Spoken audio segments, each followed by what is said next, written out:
भैया बहनों, आज हम लोग प्रक्षेप गति के बारे में अध्ययन करेंगे। Projectile motion. जब कोई पिंड किसी ऐसे त्वरण के अंतर्गत गति करता है जिसकी दिशा पिंड के प्रारंभिक वेग की दिशा से भिन्न हो, तो पिंड का जो वेग है उसका परिमाण और दिशा दोनों समय के साथ साथ बदलते जाते हैं। और इस तरह से पिंड एक समतल में वक्र पथ पर गति करता है, और ऐसी गति को हम लोग समतल गति कहते हैं, प्लेन मोशन कहते हैं। और जब ये जो समतल गति है, इसका सबसे सरल जो उदाहरण है वो प्रक्षेप गति है। इस प्रकार जब किसी पिंड को एक प्रारंभिक वेग से ऊर्ध्वाधर से भिन्न किसी दिशा में फेंके, तो उसका जो देखिए गुरुत्वीय त्वरण है वो तो ऊर्ध्वाधर नीचे लग रहा है, ठीक है, और उसको हम ऊर्ध्वाधर के विपरीत किसी अन्य दिशा में हम लोग फेंक रहे हैं, तो वेग और त्वरण का दिशा क्या हो गया, भिन्न हो गया। और अब जो हमारा पिंड गति करेगा वह एक ऊर्ध्वाधर तल में वक्र पथ पर गति करता है, और इस गति को हम लोग प्रक्षेप गति कहते हैं। और इसका जो पथ होता है उसको प्रक्षेप पथ कहते हैं। जैसे हम लोग फुटबॉल को किक करें तो फुटबॉल की जो गति हो गई, बैट से हमने बॉल को मारा, ठीक, तोप से जो गोला निकला, इस तरह से ये जो गति है इन सब की, वो गति कैसी है, प्रक्षेप गति है, ठीक है। इनको हम ऊर्ध्वाधर से भिन्न किसी दिशा में फेंकते हैं। देखिएगा, प्रक्षेप गति तब होगा जो उसके ऊपर लगने वाला त्वरण है और उसका प्रारंभिक वेग है, दोनों की दिशा क्या हो, अलग हो, ठीक है। अब ध्यान देंगे, अगर हम प्रक्षेप गति को देखें तो प्रक्षेप गति को हम लोग दो गतियों में वियोजित कर सकते हैं। देखिए, प्रक्षेप गति मान ली हो रही है, इसको दो गतियों में वियोजित कर लें। आप देख लेंगे कि ये ऊपर भी जा रहा है, ऊर्ध्वाधर गति भी हो रही है इसमें, ठीक है, और क्षैतिज गति भी हो रहा है, ये क्षैतिज विस्थापन भी तय कर रहा है। इस तरह से यहाँ पर देखेंगे कि ये जो गति है वो दो दिशा में हो रही है, एक क्षैतिज भी और एक ऊर्ध्व भी। इस तरह से हम इसकी गति को दो गतियों में वियोजित कर लें, एक क्षैतिज गति और दूसरा ऊर्ध्व गति, ठीक है। और ये दोनों गतियां ध्यान देंगे पूर्ण रूप से स्वतंत्र होती हैं। क्षैतिज गति ऊर्ध्व गति में कोई प्रभाव नहीं डालती है, और ऊर्ध्व वाला क्षैतिज पर। ये दोनों एक दूसरे से क्या होती हैं, स्वतंत्र होती हैं। अब हम इसमें एक उदाहरण लें कि यदि हम किसी गेंद को छत से क्षैतिज दिशा में हम फेंकते हैं, तो छत से हम क्षैतिज दिशा में फेंकते हैं, तो इस तरह से क्षैतिज दिशा में v वेग से फेंकें या v1 वेग से फेंकते हैं, तो वह आप देखेंगे कि इस तरह से गति करेगा। कुछ क्षण बाद उसका जो वेग v2 मान ले, t समय पश्चात मान लेते हैं, ठीक है, तो उसकी दिशा क्या होगी, तो स्पर्श रेखा खींच दीजिए, ये लीजिए, ये हो गया v2, ठीक है। इस तरह से, और हमारा जो त्वरण है वो तो ऊर्ध्वाधर नीचे की तरफ कार्य कर रहा है जी। अब हम वेग परिवर्तन की बात करें तो वेग परिवर्तन डेल्टा v, तो डेल्टा v बराबर क्या होगा, v2 माइनस v1, ठीक है। तो v2 में से v1 घटा लें, तो देखिए v2 और v1, v2 में से v1 घटाएंगे तो ये आपका डेल्टा v आ गया। देखेंगे डेल्टा v जो है वो ऊर्ध्वाधर नीचे है, ऊर्ध्वाधर नीचे मतलब त्वरण की ही दिशा में है। इस तरह से हम लोग देखते हैं कि वेग परिवर्तन की दिशा वही है जो त्वरण की दिशा है। इससे क्या स्पष्ट होता है कि गेंद को दिया गया जो क्षैतिज वेग है वह गेंद में त्वरण के कारण उत्पन्न ऊर्ध्व वेग से प्रभावित नहीं होता है। अर्थात यदि हम एक गेंद को छत से नीचे गिराएं और उसी समय हम दूसरी गेंद को क्षैतिज दिशा में फेंक दें, छत से ही एक को सीधे हम नीचे गिरा दे रहे हैं, छोड़ रहे हैं, और दूसरे को हम क्षैतिज दिशा में फेंक रहे हैं, तो दोनों गेंद अलग अलग जगह पे गिरेंगी तो, लेकिन एक समय वो पृथ्वी पर पहुंचेंगी। इस तरह से प्रक्षेप गति क्या होती है हम लोग जाने। अब आगे बढ़ते हैं हम लोग, ये जो प्रक्षेप का पथ है, ठीक है, पाथ ऑफ प्रोजेक्टाइल, यह कैसा होता है। तो जो प्रक्षेप का पथ कैसा होता है, तो यह एक परवलयाकार होता है, ठीक है, पैराबोलिक होता है। इसी को हम लोग प्रूव करें। प्रश्न आता है ना कि सिद्ध करिए प्रक्षेप का पथ परवलयाकार होता है, तो उस समय हम क्या करेंगे, तो ध्यान देंगे, हम लोग यह मान लें कि किसी पिंड को क्षैतिज से किसी कोण पर हम ऊर्ध्वाधर से अलग किसी दिशा में फेंक रहे हैं, तो मानिए कि यह हमारा x अक्ष हो गया और यह y अक्ष हो गया। अब हम क्षैतिज से किसी कोण पर, तो मान लेते हैं कि वो कोण है θ0, और u वेग से हम पिंड को फेंक रहे हैं।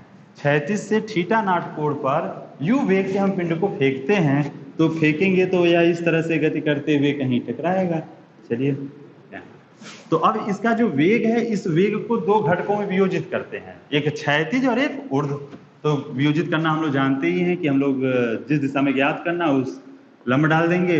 अब यह लंब हमारा जो जिस बिंदु पे काटा, अब मूल बिंदु से हमने खींच लिया, यह हो गया इसका इस दिशा में घटक x अक्ष की दिशा में, तो यू एक्स, वाई अक्ष की दिशा में तो इस पे लंब डाल दीजिए वाई अक्ष पे, यह हो गया आपका यू वाई।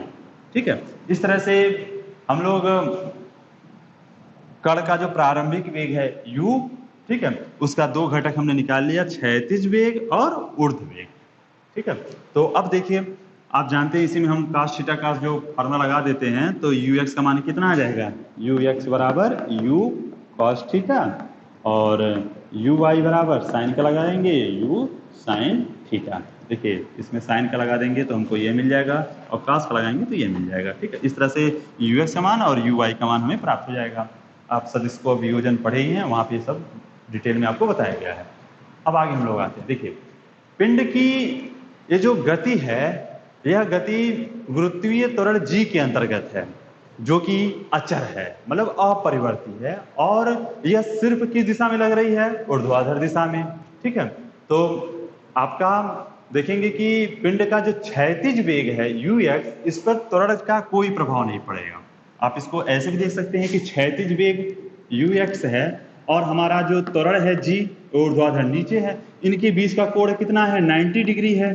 अब g का घटक ux की दिशा में निकालें, उसको हम g डैश माने, तो वो क्या हो जाएगा, g cos 90 डिग्री, और cos 90 का मान 0 होता है। तो क्षैतिज दिशा में g का जो मान होगा, जो घटक होगा, वो कितना होगा, 0।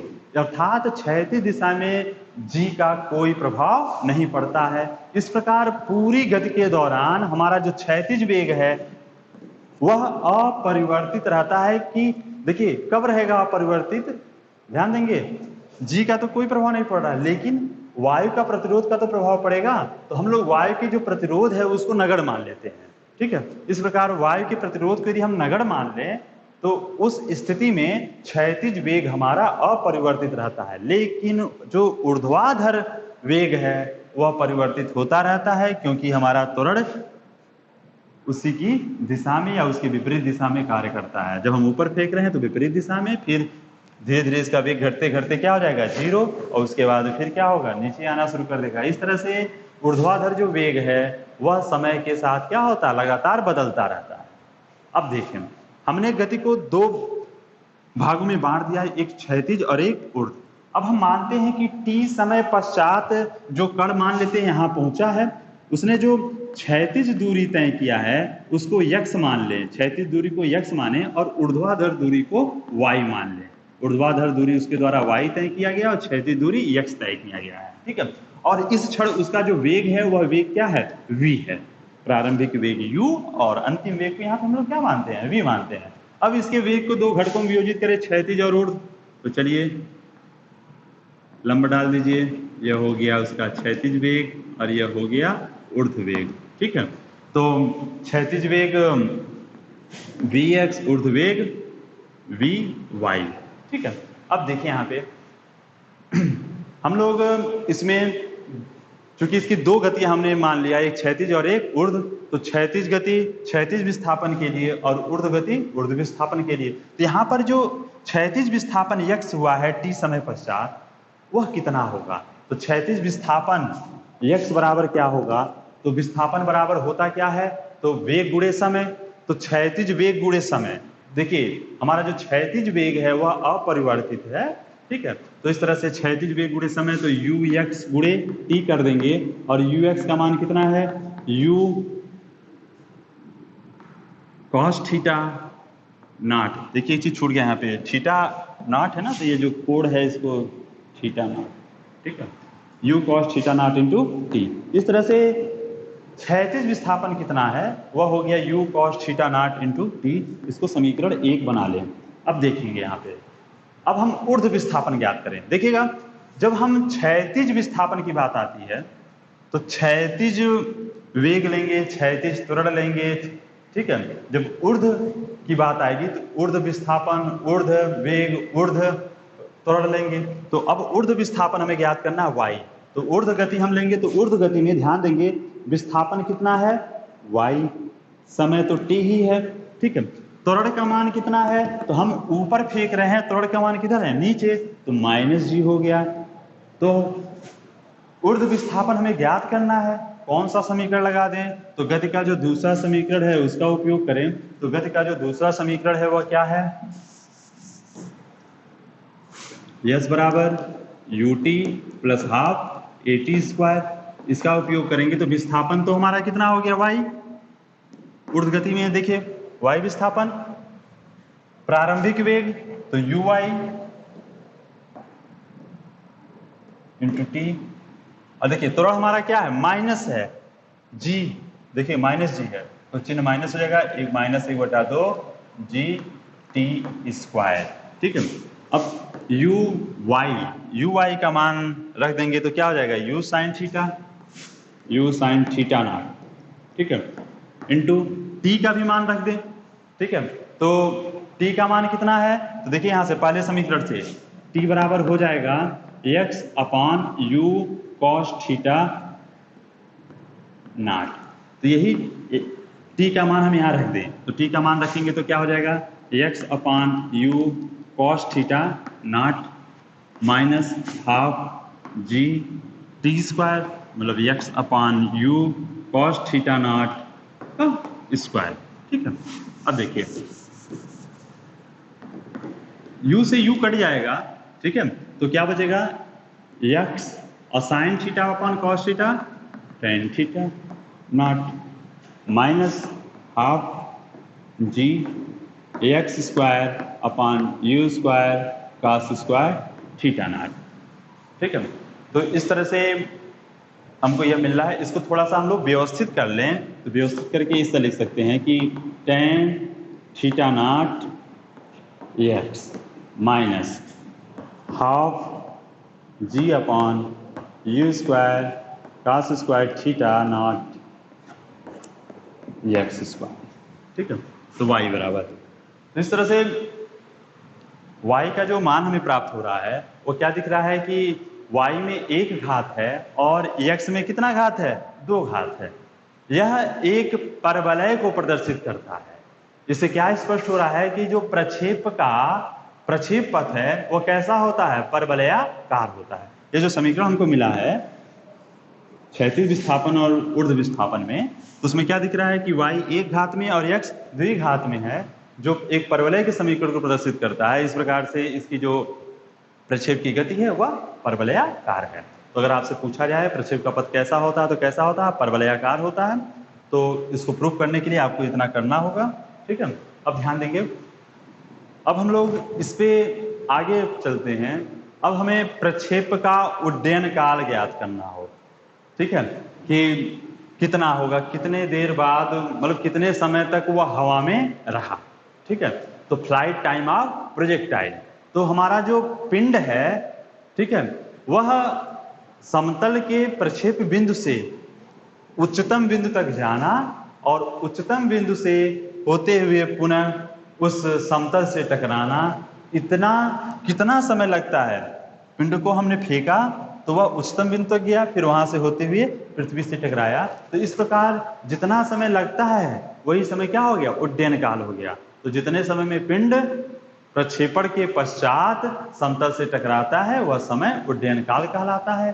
तो हम लोग इसी उड्डयन काल को ज्ञात करें कि कितने समय तक यह हवा में रहा। तो इसको निकालने का 2 तरीका है।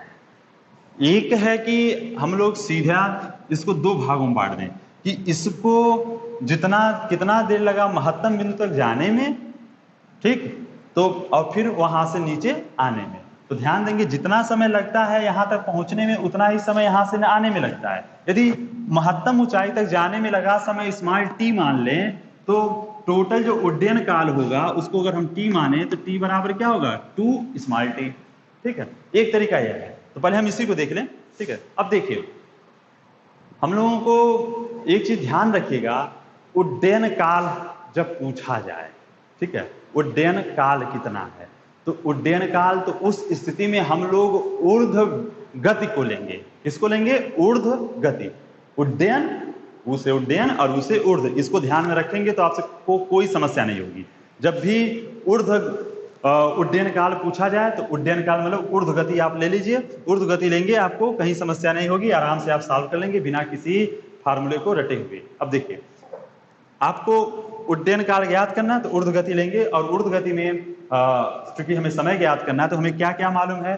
देखिए, महत्तम बिंदु पर, उच्चतम बिंदु पर जब पिंड हमारा पहुंचेगा तो उस समय हम स्पर्श रेखा खींचे तो वह वेग की दिशा होगी, और वह वेग हमारा क्या है, आप देखेंगे कि एकदम क्षैतिज के समांतर हो।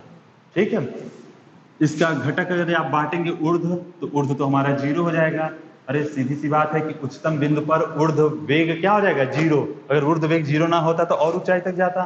तो उच्चतम बिंदु पर हमारा ऊर्ध्व वेग क्या होगा? 0। मतलब अंतिम वेग हमारा u y बराबर 0 हो गया, ऊर्ध्व वेग। ठीक है, प्रारंभिक वेग u y बराबर क्या है? u sin theta naught. ठीक है, यहां देखिए, प्रारंभिक वेग ऊर्ध्व वेग, प्रारंभिक ऊर्ध्व वेग u sin थीटा नॉट। ठीक, और अंतिम ऊर्ध्व वेग क्या है? 0। त्वरण की बात करेंगे तो त्वरण a बराबर क्या हो गया? -g, क्योंकि आपने फेंका है तो ऊपर की ओर फेंका उस समय। प्रारंभिक, देखिए त्वरण को दिशा लेते समय इस चीज का ध्यान रखते हैं कि आप फेंकते समय प्रारंभिक समय त्वरण की दिशा क्या है उसको लेते हैं। बीच में देखिए त्वरण की दिशा बदल सकती है, देखिए यहाँ का आगे बात लेंगे तो बदलेगी, लेकिन आपको प्रारंभ से मतलब है। जब आप फेंकी उस समय त्वरण की दिशा क्या थी? तो उस समय त्वरण की दिशा ऊर्ध्वाधर नीचे की थी, आपके विपरीत थी। जिधर आप फेंके हैं उसके विपरीत थी। तो इस तरह से त्वरण की दिशा विपरीत होने का आपने इसको क्या लिया? -g। ठीक है, अब आपको समय ज्ञात करना है, तो समय t ज्ञात करना है। अब आप क्या करेंगे? सीधे गति का समीकरण लगाएंगे। कौन सा समीकरण लगाएं? तो आप तीनों समीकरण में देखिए, तो पहले समीकरण से शुरुआत करें तो पहला समीकरण क्या है? v बराबर u प्लस at। देखिए, अंतिम वेग भी आपको मालूम है, प्रारंभिक वेग भी मालूम है, त्वरण भी मालूम है, समय निकाल सकते हैं, तो हम पहले समीकरण से इसे प्राप्त कर सकते हैं। इस तरह से पहले समीकरण का उपयोग कर लें तो अंतिम वेग 0, प्रारंभिक वेग है u sin थीटा नॉट, और त्वरण हमारा माइनस में है तो -gt। इस तरह से -gt, इसको इधर हम लेते आएंगे तो gt बराबर हो जाएगा u sin थीटा नॉट, तो t बराबर हो गया u sin theta not upon g। इस तरह से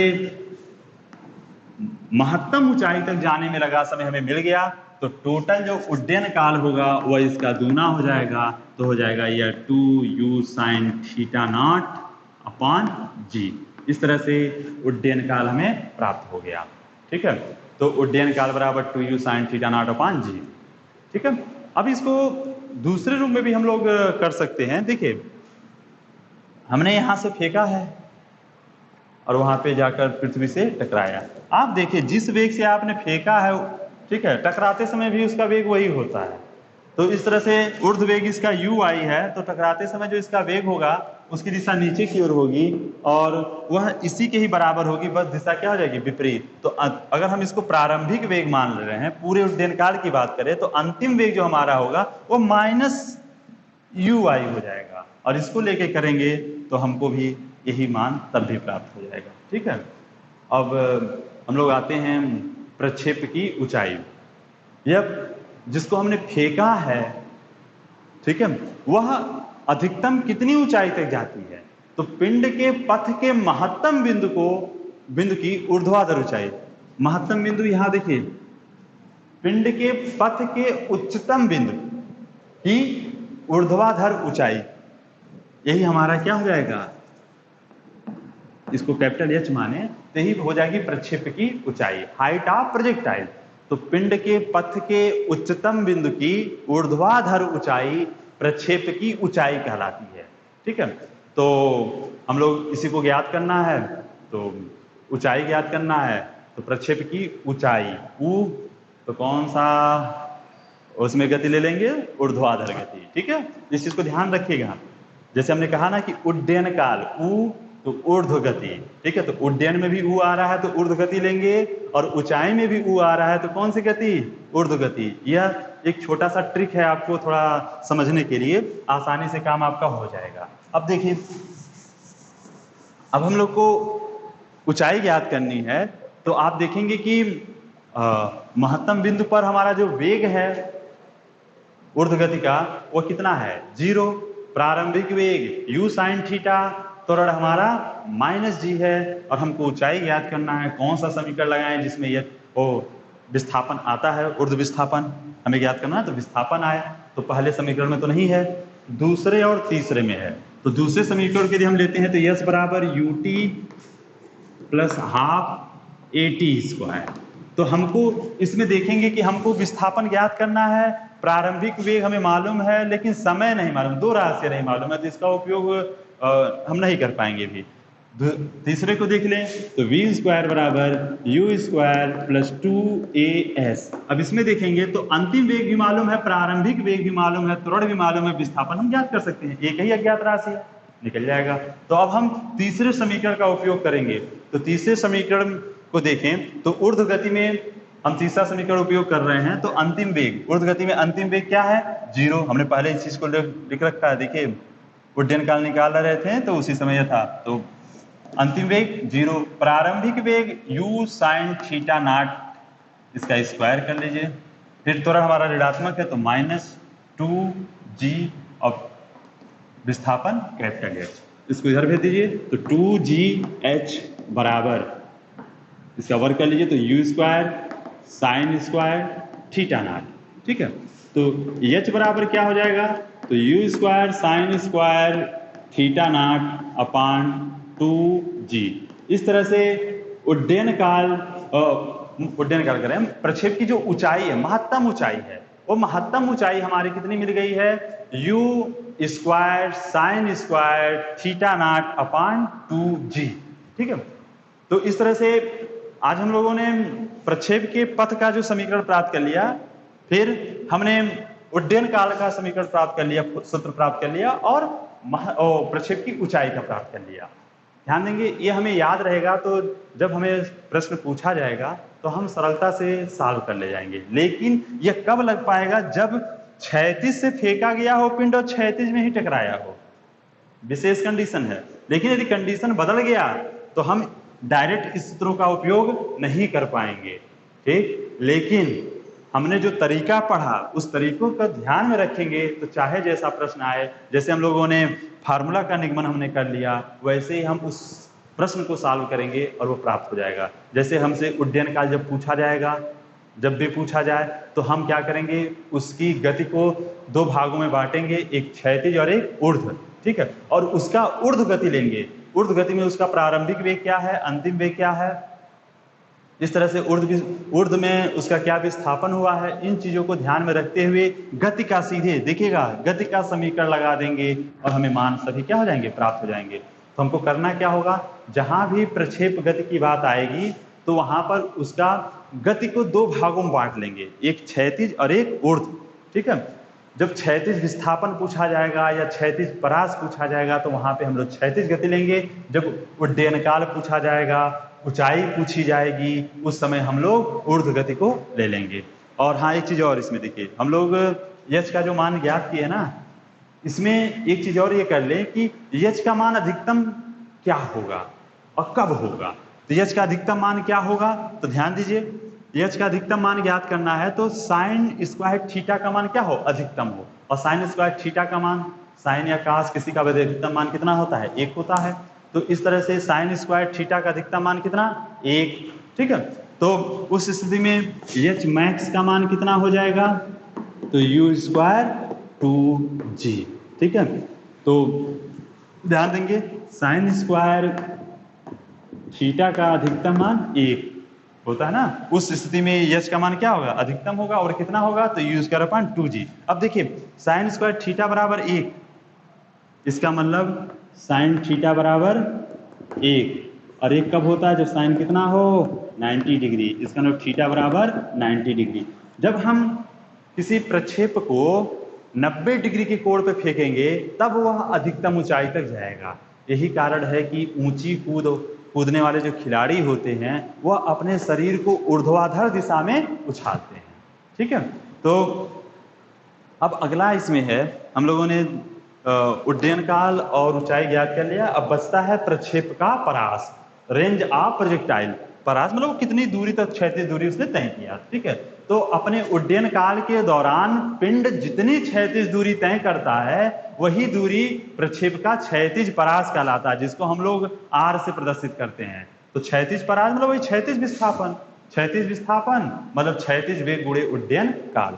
ठीक है, इस तरह से इसे ज्ञात करना है तो सीधे सीधे हम लोग क्या करेंगे, क्षैतिज परास आर बराबर क्षैतिज वेग यू एक्स और गुणे समय तो टी। इस तरह से यू एक्स का मान हो जाएगा यू कॉस थीटा और टी का मान हम लोगों ने प्राप्त ही किया है 2u sine theta not upon g. इसको हम लोग क्या करेंगे, थोड़ा व्यवस्थित कर डालें। देखिए यहाँ पे कॉस भी है और साइन भी आ गया है। अब इसको हम लोग इस तरह से व्यवस्थित कर लें, u इसको लिख दें 2 cos theta sine theta upon g. देखिए यू स्क्वायर हो जाएगा, तो यहाँ पर 2 साइन थीटा कॉस थीटा जिसको हम साइन 2 थीटा लिख देंगे, तो इस तरह से हो जाएगा u square sine 2 theta upon g. तो जो क्षैतिज परास है आर बराबर उसका मान आ गया u square sine 2 theta not upon g. ठीक है, तो यह जो क्षैतिज परास का जो समीकरण प्राप्त हुआ है इससे क्या स्पष्ट हो रहा है कि जो हमारा अधिकतम क्षैतिज परास है वह कब प्राप्त होगा। तो देखिए साइन 2 थीटा का मान अधिकतम हो, और साइन 2 थीटा का मान अधिकतम कितना होता है 90 डिग्री। इसको थोड़ा यहाँ पे व्यवस्थित कर लें। अधिक जो r का मान हमें प्राप्त हुआ वो क्या हो गया है u square sine 2 theta upon g, और r का अधिकतम मान मतलब r मैक्स बराबर क्या होगा यू स्क्वायर अपॉन जी। मतलब ये साइन थीटा का मान कितना हो अधिकतम हो तो साइन 2 थीटा का अधिकतम मान कितना होता है 1, और 1 कब होगा जब साइन कितना हो 90 डिग्री हो, अर्थात 2 थीटा बराबर 90 डिग्री, तो थीटा बराबर 45 डिग्री। इस तरह से अगर हम किसी पिंड को 45 डिग्री के कोण पर उछालें तो वह अधिकतम क्षैतिज दूरी तय करेगा। यही कारण है कि लंबी कूद, ठीक है, लॉन्ग जंप करने वाले जो खिलाड़ी होते हैं वह 45 डिग्री के कोण पर उछलता है। ठीक है, तो इस तरह से आप देखेंगे कि अगर हम थीटा के स्थान पे 90 माइनस थीटा रख दें, इसी समीकरण में देखिए अगर हम थीटा के यहाँ पे 90 माइनस थीटा रखते हैं तो उस स्थिति में क्या होगा उसको भी देख लिया जाए।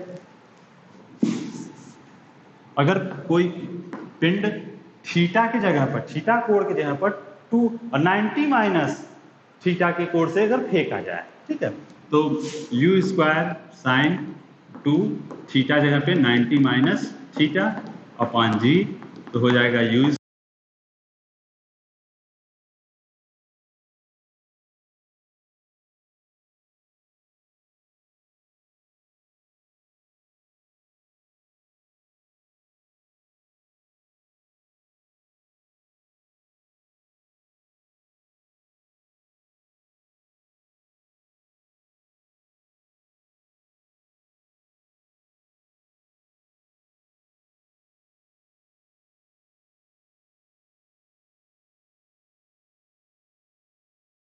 दोनों स्थितियों में क्षैतिज परास उतना ही आ रहा है u square sine 2 theta upon जी।